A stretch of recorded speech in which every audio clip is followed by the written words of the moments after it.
could be true or false, right? Regardless of the honesty or dishonesty of the person who utters it. Someone who is honest, a narrator who is honest, can give you a false report, right?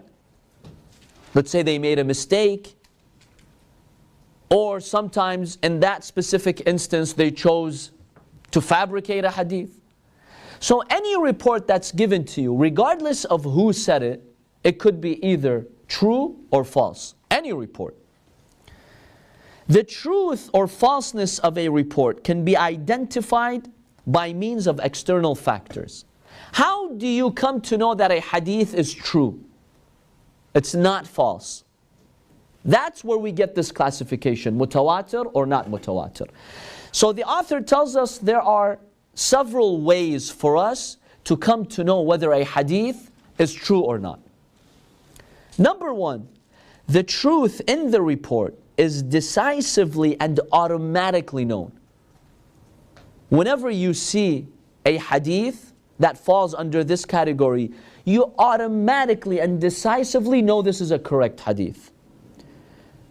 Can you give us an example of such hadiths where you don't really need to do a lot of logic and you go and research to confirm? You automatically can tell that the hadith is true. How so? Such as the mutawatir report. Hadith that is mutawatir. We will examine what the meaning of mutawatir is. A successive report. Something that is so well known that everyone just knows it. For example, just to give you a small example, Antarctica exists, right? Have you been to Antarctica? Anybody of you? No. How do you know it exists? Maybe you're being lied to. Maybe the satellite images are false. It's possible, right?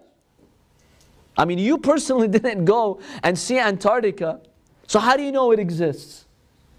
This is called a mutawatir report. It's so established, documented, narrated by so many groups of people, by scientists, by travelers, to the point where you don't need to do research to really know that Antarctica exists or not. It's just a given. It's just like 1 + 1 is 2. It's that simple, that Antarctica does exist. That's called a mutawatir report. It's so widely known that you know for sure, automatically, decisively, it's true that we have a continent called Antarctica. This is just an example, a minor example. So that's one type of report that we know automatically it's true. What else? Or it is known by virtue of the actual existence of whatever it is narrating, such as the existence of Mecca. You've gone to Mecca, you know Mecca exists, for instance, and therefore you can say that this hadith is true.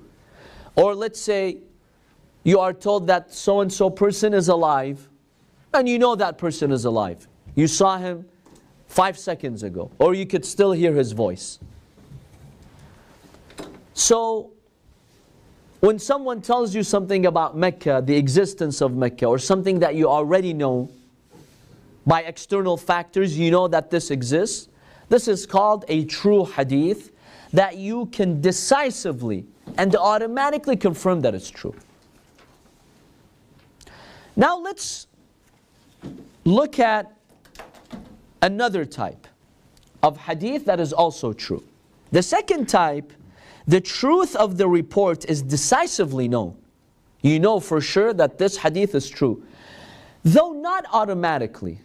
Automatically, you do not know if this hadith is true or not. You kind of have to do research for you to know if this hadith is true or not. But through investigation and acquisition of information, such as the word of Allah in the Quran. You go to the Holy Quran, you do research to see if, for example, this hadith is correct or not. If this hadith is compatible with the Holy Quran, then you know, okay, now this hadith could be a true hadith or it is decisively true. You need to do some research for you to know that this hadith is correct or not. Or other statements of the Prophet and the Imams. You take one hadith, you compare it to other hadiths to see if this hadith is correct